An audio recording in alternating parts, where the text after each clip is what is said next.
For almost a year now.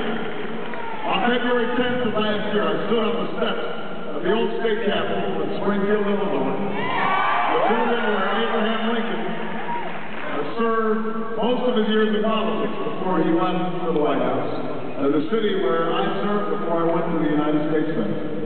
And I announced in frigid weather that I would be embarking on this unlikely journey to change America.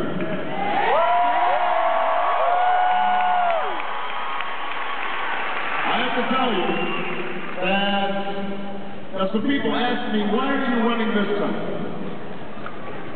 You're a relatively young man. Why not wait? And I have to explain, I'm not running to fulfill some long-held ambition. I know that people have been going through my kindergarten papers, but that's not why I decided to run. I'm not running because I think it's my turn, or because I think it's somehow owed to me. I am running because of what Dr. King called the fierce urgency of now.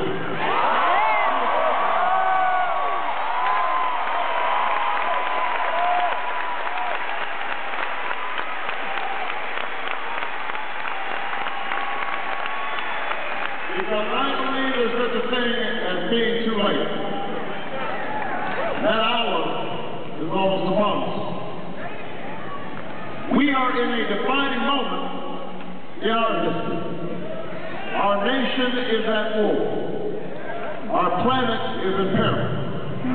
The dream that so many generations fought for feels like it's slowly slipping away. You see it in your own lives, in your own communities, in your own families.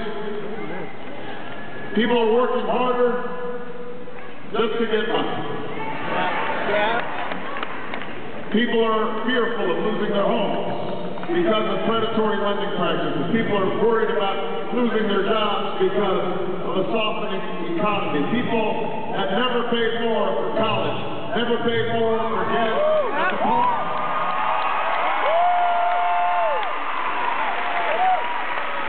Our healthcare system is broken. Our schools, despite the slogans, leave millions of children behind, unable to compete in a global economy.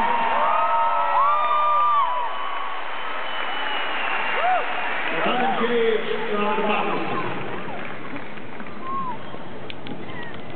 In such an environment, we cannot afford to wait.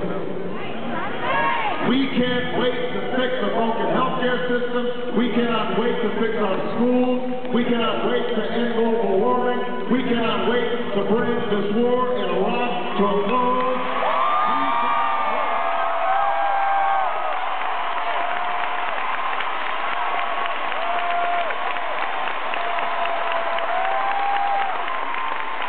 We cannot wait. We cannot wait. And so I decided to run, recognizing that the size of our challenges had outstripped the capacity of a broken, divided politics to solve. I was betting that the American people were hungry for something new.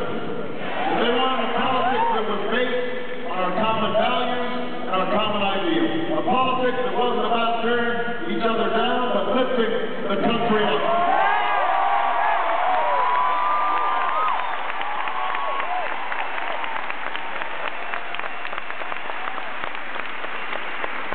Politics that wasn't about spin and PR, but was about being honest with the American people. Politics based not on ideology, but practicality and common sense in solving problems. In other words, I was betting on you. I was betting on the American people because I believe that change in America does not happen from the top down. It happens from the bottom up.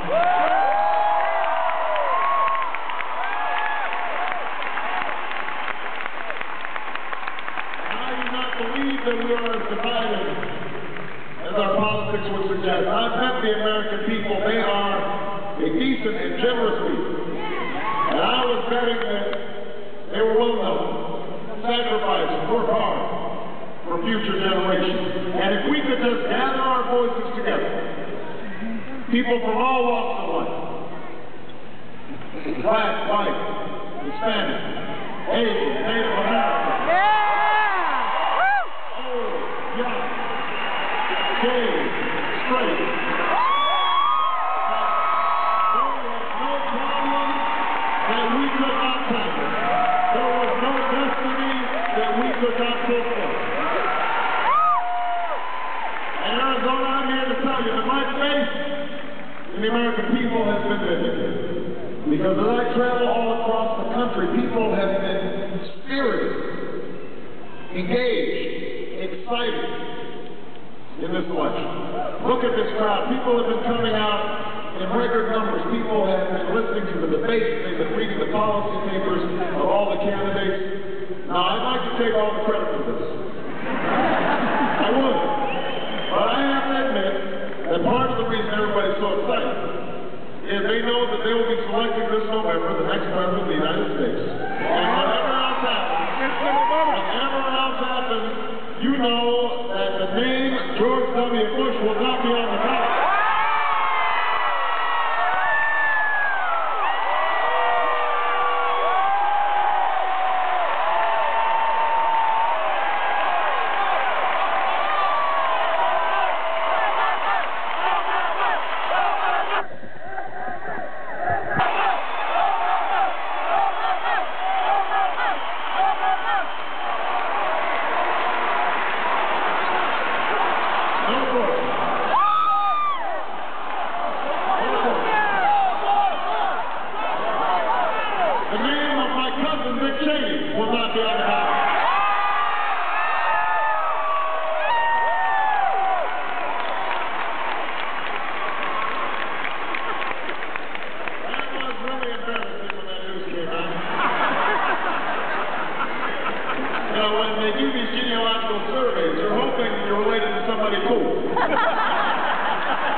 Which means that the era of scooter-living justice and Brownian compliments and cold war politics will finally be over next year.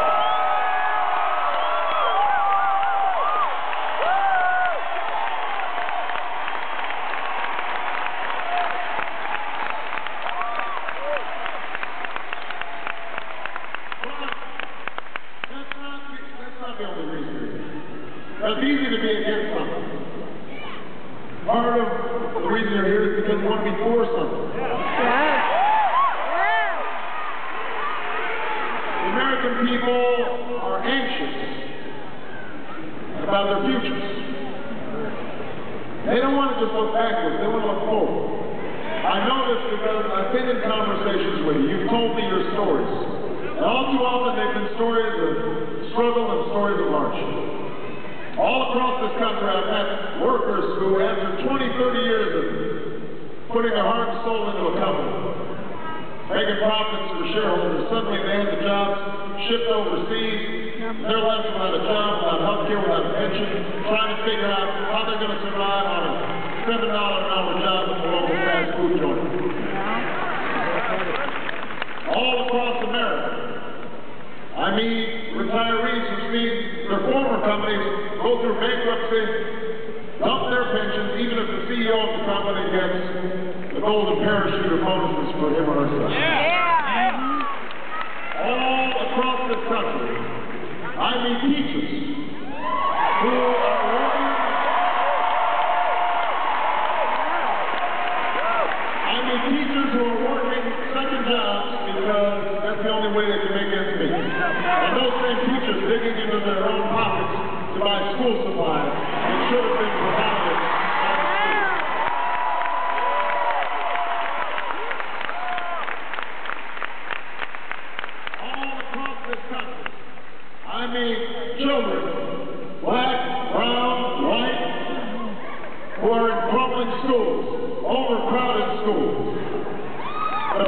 are new, but the schools are old.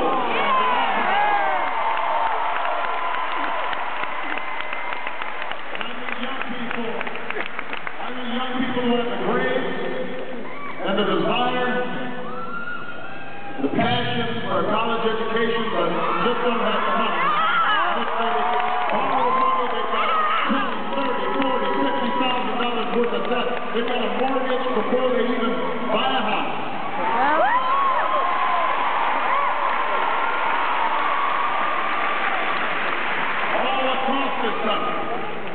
All across this country, I meet veterans of Iraq, Afghanistan, who are proud of their service, and rightfully so, because they have done everything that has been asked of them. They have performed magnificently.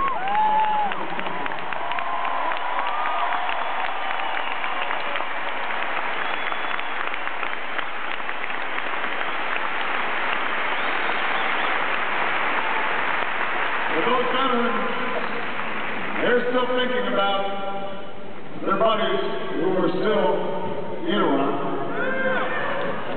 They wonder, they question the wisdom of a mission that has cost us so dearly in blood and treasure that has not made us more so. I talk to homeless and disabled veterans, many from Vietnam, who wonder how it is that their service could have been forgotten. And sometimes in rope lines, after rallies like this, I'll hold a mother in my arms as she weeps silently over the memory of a fallen son or the memory of a fallen daughter. All across America, I meet people, patriots, proud of their country, love their country, but they are ashamed of Guantanamo and ashamed of Abu Ghraib.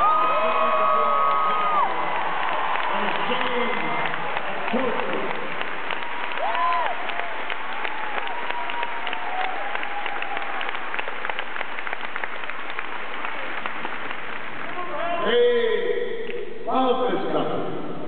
They want their cherished values and ideals restored. That's what I've heard from the American people. They are anxious about their futures. They are looking for something new. And what I've said is that I am prepared to work with the American people to chart out a new destiny. The time for change has come in America. The time for change has come.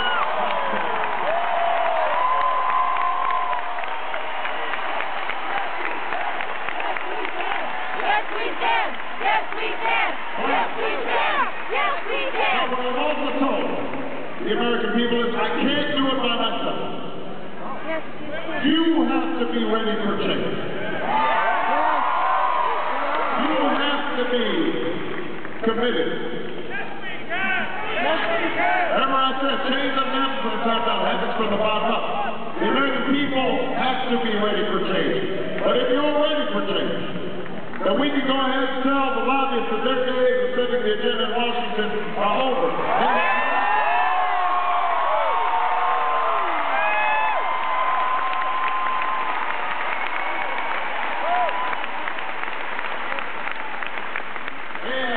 Funded my campaign, they will not run my White House, and they will not drown out the voice of the American people.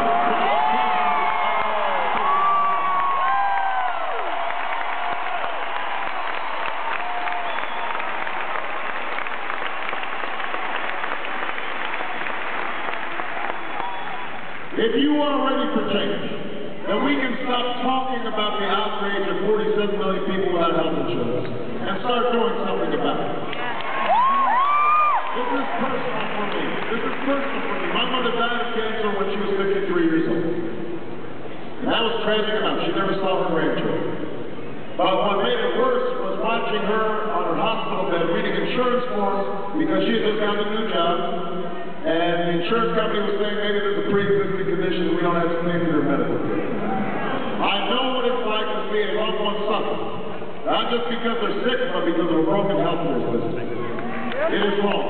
And that is why I said I'm going to put forward a plan. I will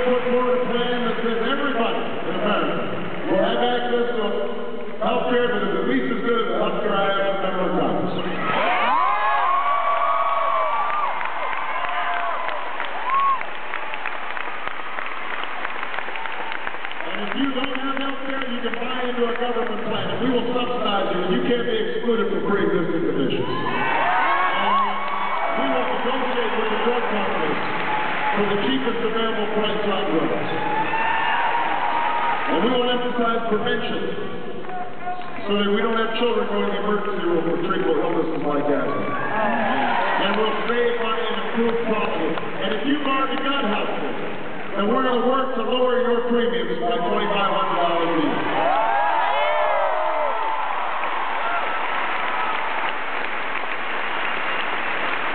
Because it's not just the uninsured who are having a tough time. Ordinary folks who have health insurance have seen their premiums and deductibles and co-payments going up and up and up. And I am not going to wait 20 years from now to do this or 10 years from now to do this. We are going to do this by the end of my first term as President of the United States.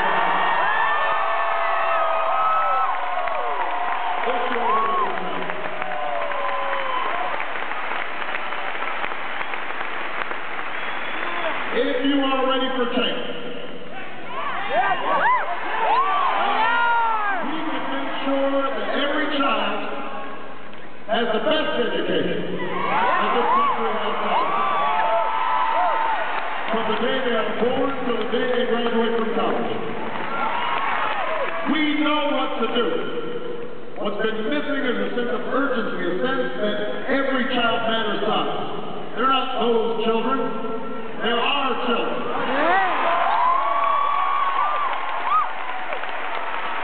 And so we're going to invest in early childhood education so that every child is equipped to learn when they start school. And I won't just talk about how great teachers are. I will reward them for their greatness by giving them higher salaries.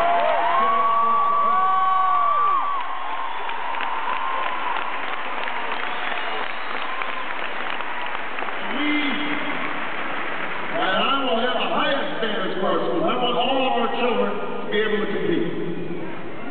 But that high standard will not be measured just by a single high-stakes standardized test, because I don't want people to I want our children learning art and music and poetry and literature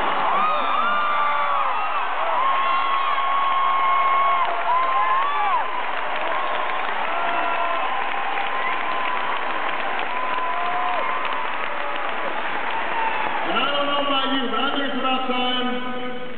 that we make college affordable for every young person.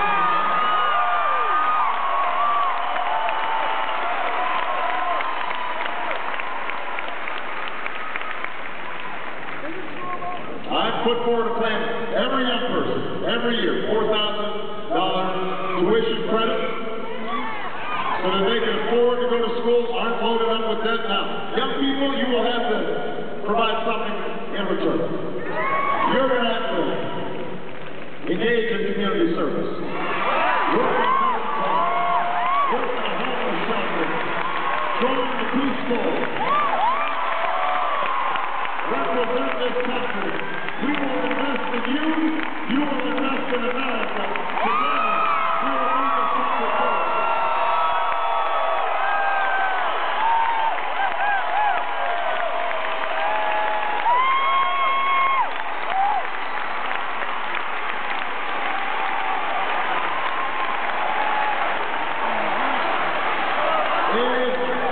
If you are ready for change, then we can start having an energy policy that makes sense.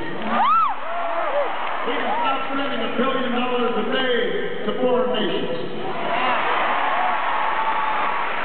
We know what to do. We have to cap the emission of greenhouse gases. We have to charge polluters, generating billions of dollars that we can reinvest in solar and wind and biodiesel and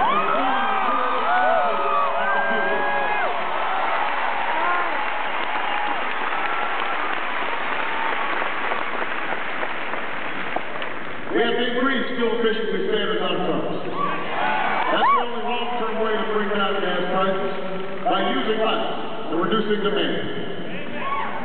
If we increase fuel efficiency just to 40 miles per gallon, we would save the equivalent of all the oil we import from the Persian Gulf. These are all going to do for not just our environment, but our economy and our national security.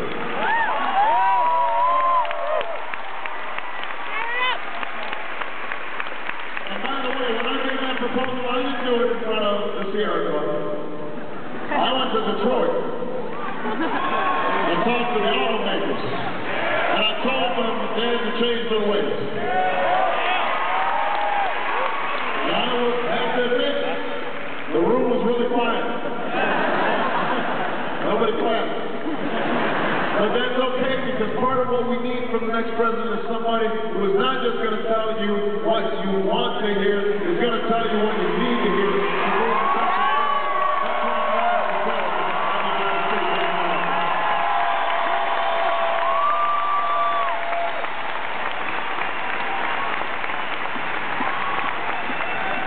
If you are ready for change, we can have an economy that is balanced.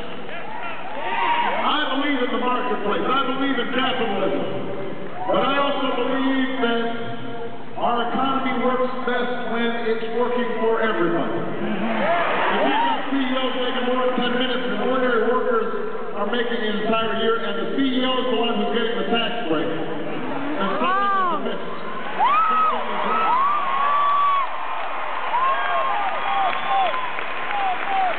So we're going to stop giving tax breaks to companies that are shipping jobs overseas and give those tax breaks to companies that are investing right here in Arizona.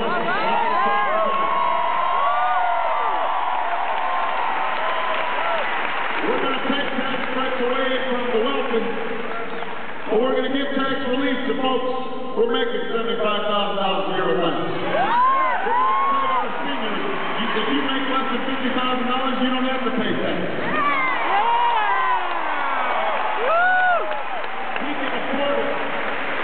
We can do right by our workers.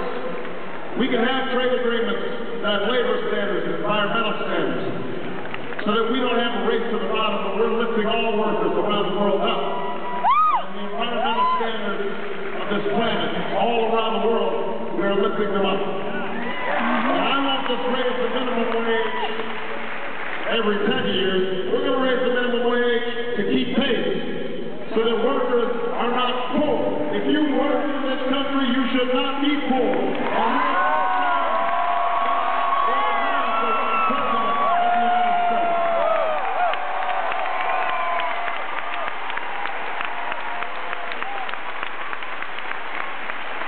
If you are ready for change, we will have an intelligent and humane and effective immigration policy.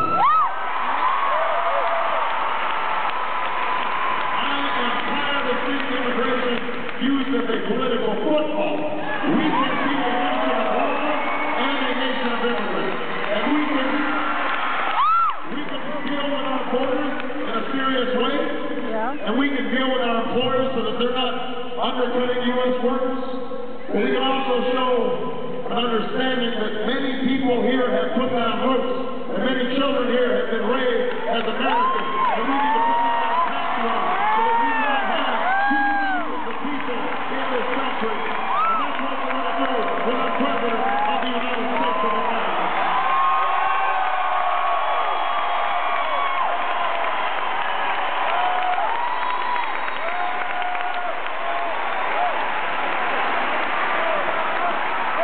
If you are ready for change, then we can go ahead and stop thinking that somehow there's a contradiction between our safety and our security on one hand and the standing that we hold in the world on the other. You know, as Commander-in-Chief, my job will be to keep you safe. Yep. And I will do whatever is required to accomplish that task. I will not hesitate to strike against those who would do us harm. And part of that means maintaining the strongest military on earth. It means training our troops properly and equipping them properly and putting them on proper rotation and treating them properly when they come home. Our veterans shouldn't have to beg for disability payments. They shouldn't have to beg for money to the VA. They have earned our respect.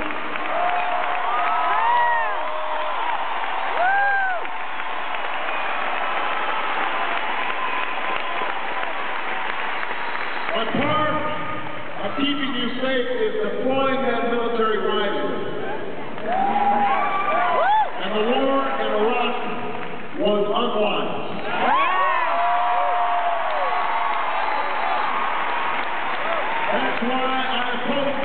from the start. That's why I will bring it to an end. That's why we will have our troops coming home in 2009 with the President of the United States of America.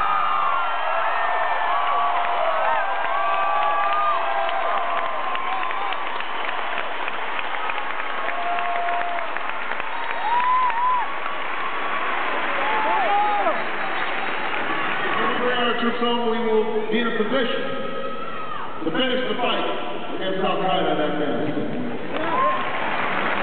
A fight that was never finished. We can reinvest in the homeland security that is so necessary and that has been neglected over these last several years. But I don't want to just end the war. I want to end the mindset that got us into the war. I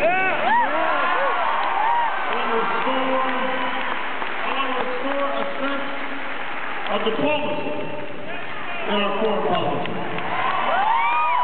You know, early in this campaign, I said that I would talk not just to our friends, but to our enemies. Not just the leaders we like, but leaders we don't. And you know, Washington got all nervous. They said, oh, you can't do that. That's so naive, that's so irresponsible. And I had to explain that there's nothing irresponsible about it. I'm reminded of what Caroline's father once said. He said we should never negotiate out of fear, but we should never fear to negotiate. That's what our country is presidents do. They talk to their adversaries. They tell them where America stands. They try to resolve